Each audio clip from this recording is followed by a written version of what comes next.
Welcome. My name is Peter Strong and I'm a professional online therapist. I specialize in mindfulness therapy for the treatment of anxiety, depression, and addictions. Now, anxiety therapy online is becoming increasingly popular for many reasons. Convenience is certainly one of those reasons, but another very important reason is, of course, because of the condition itself, anxiety. People suffering from anxiety often find it very difficult to visit a therapist in his or her office in person. So the online therapy option can be a very attractive alternative for the treatment of anxiety and also for other anxiety disorders such as agoraphobia and social anxiety disorder.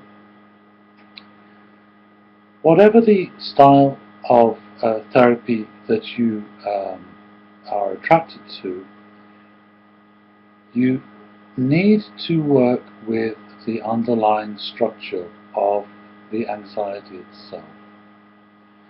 Talk therapy can be useful, but often it does not look at the underlying structure, the process that creates your anxiety every day.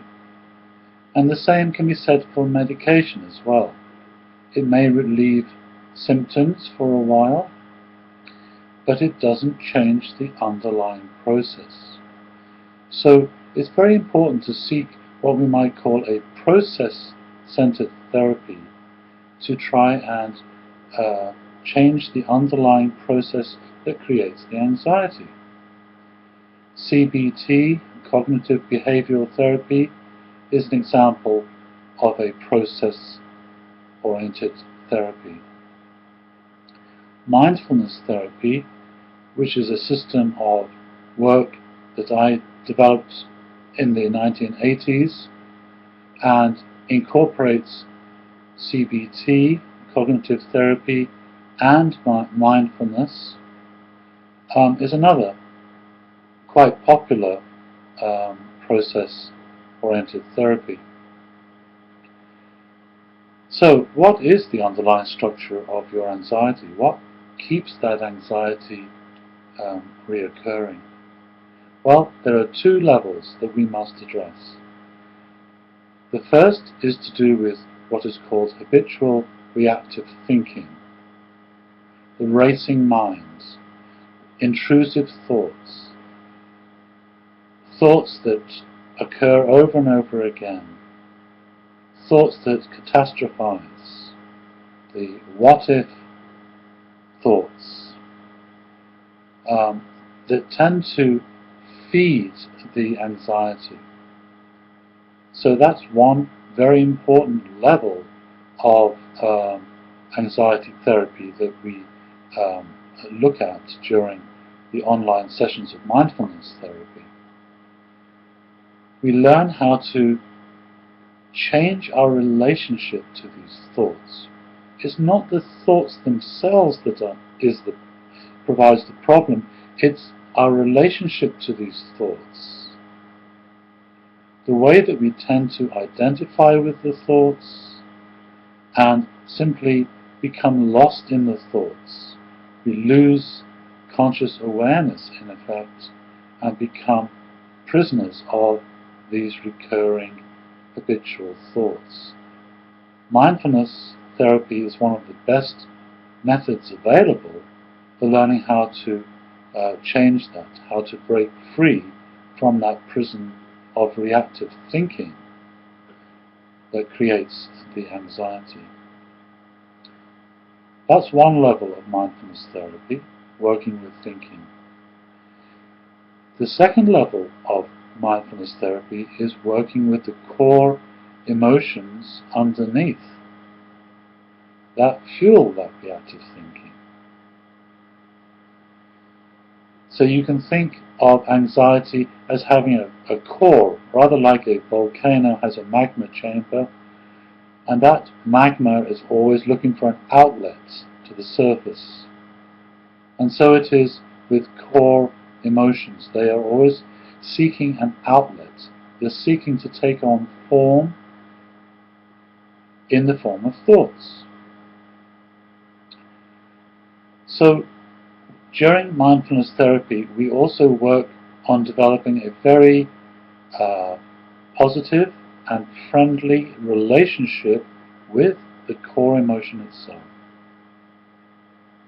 We create the right internal conditions that allow that core reservoir of anxiety energy to change, to transform, to heal, and to eventually go away.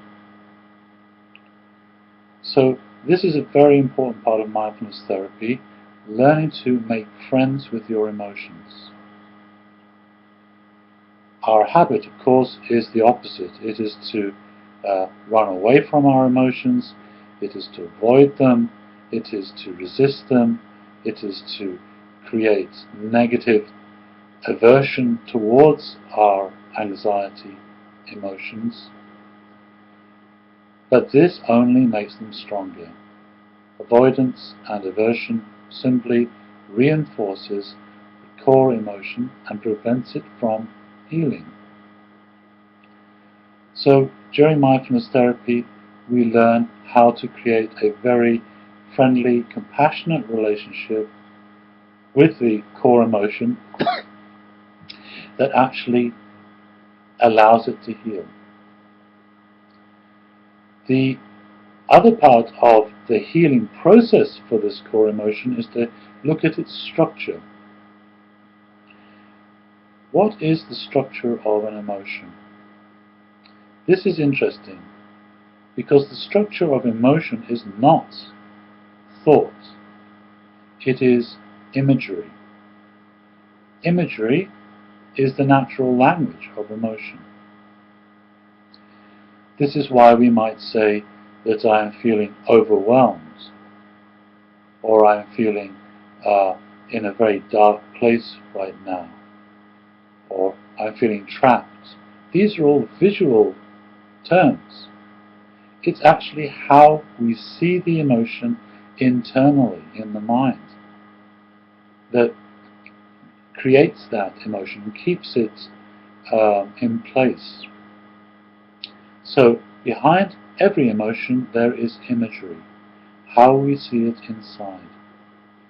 During mindfulness therapy, we investigate this imagery. We look at it in great detail, and we look to see the primary characteristics of that imagery that keep it alive. For example, if the imagery is too close and too big, that is a primary component that creates the anxiety or the panic.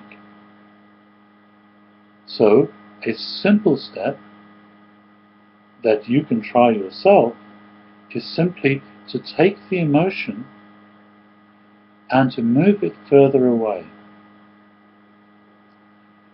Often, a simple technique like that can make immense differences in the level of anxiety that you experience. Simply learning to move it further away. Other things to investigate are things like the color of the emotion that you see inside. Often, intense emotions have intense color.